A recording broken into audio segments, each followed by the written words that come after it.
ડીસાના જીરડામાં અત્યારે ઉનાળાની કડકડતી ગરમીમાં ગાયો ચારવા માટે રાજસ્થાનથી અલગ અલગ વિસ્તારમાંથી પોતાની ગાયો લઈને ગુજરાતમાં ગૌપાલકો આવે છે, જેમને થોડા સમયથી ગૌમાતાઓને ભોજન કરાવવા માટે ક્યાંય ઘાસચારો મળતા અમને પણ બનાસકાંઠાના ગૌમાતા બચાવો અભિયાનના ગૌભક્ત શ્રી વસંતભાઈ દેસાઈ પાવડાસણને જાણ કરી. વસંતભાઈએ તાત્કાલિક એક દાતા દ્વારા આ ગૌમાતાઓને ભોજન માટે એક ગાડી લીલી ચારાની વ્યવસ્થા કરાઈ. ત્યારબાદ વસંતભાઈ દેસાઈએ સુરતમાં ગૌસેવાના કાર્યો કરતા આપણા બનાસકાંઠાના પ્રવાસી મિત્રો દ્વારા એક ગ્રુપ ચાલે છે શ્રી શામળાજી ભગવાન યુવા ગ્રુપના પ્રમુખ દલપતભાઈ રબારી, ઉપપ્રમુખ શિવરામભાઈ ચૌધરીને કોલ કરી પૂરી જાણ કરી અને ત્યારબાદ શ્રી શામળાજી ભગવાન યુવા ગ્રુપ સુરત દ્વારા આ ગૌ માતાના ભોજન માટે 32,000 રૂપિયાની 2 ગાડી સૂકી ચાર 1100 પૂળા આપવામાં આવ્યા અને આ ગૌ માતાઓ માટે 2 દિવસની ભોજનની વ્યવસ્થા કરવામાં આવી.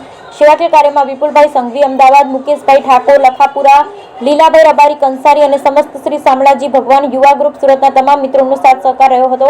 વધુમાં ગૌ ભક્ત શ્રી વસંતભાઈ દેસાઈએ જણાવ્યું હતું કે આ ગ્રુપ દ્વારા દિવાળી ઉપર અલગ અલગ વિસ્તારમાં આપણા બનાસકાંઠાની ગૌશાળામાં રૂબરૂ જઈ ગૌ માતા માટે સૂકી ચાર, કતર, ગોળ, દાણ વગેરે આપવામાં આવે અને આવા સેવાકીય કાર્ય કોઈ પણ કરે તો આવા સેવાકીય કાર્યમાં આપણે સૌએ સાથ સહકાર આપી ઉનાળાની કડકડતી ગરમીમાં એક દરેક અબોલ જીવોની સેવાનો લાભ અવશ્ય લેવો જોઈએ.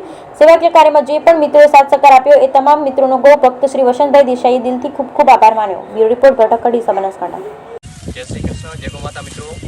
આજે આપણા ધાનેરાથી જેરડા હાઈવે ઉપર 250 એવી ગૌ માતાઓને શ્રી શામળાજી ભગવાન યુવા ગ્રુપ સુરત તરફથી ભોજન કરાવવામાં આવ્યું છે, જેમાં 2 ગાડી સૂકી ચારના પૂળા 32,000 રૂપિયાના આજે આ ગૌ માતાઓને ભોજન નિમિત્તે અર્પણ કરવામાં આવ્યા છે. દાતાશ્રીઓનો હૃદયપૂર્વક ખૂબ ખૂબ આભાર. આવી રીતે જ્યાં પણ આવી નિરાધાર ગૌ માતા હોય, દેશી ગૌ માતા હોય યા કોઈ પણ પશુ પક્ષી હોય, એમને આપણી ફરજ છે કે એને પણ આ ધરતી ઉપર જીવવાનો અધિકાર છે. જે માટે આપણાથી જે પણ બને એ આવી રીતે સેવામાં મદદરૂપ થાય છે. એ તમામ મિત્રોનો દિલથી ખૂબ ખૂબ આભાર.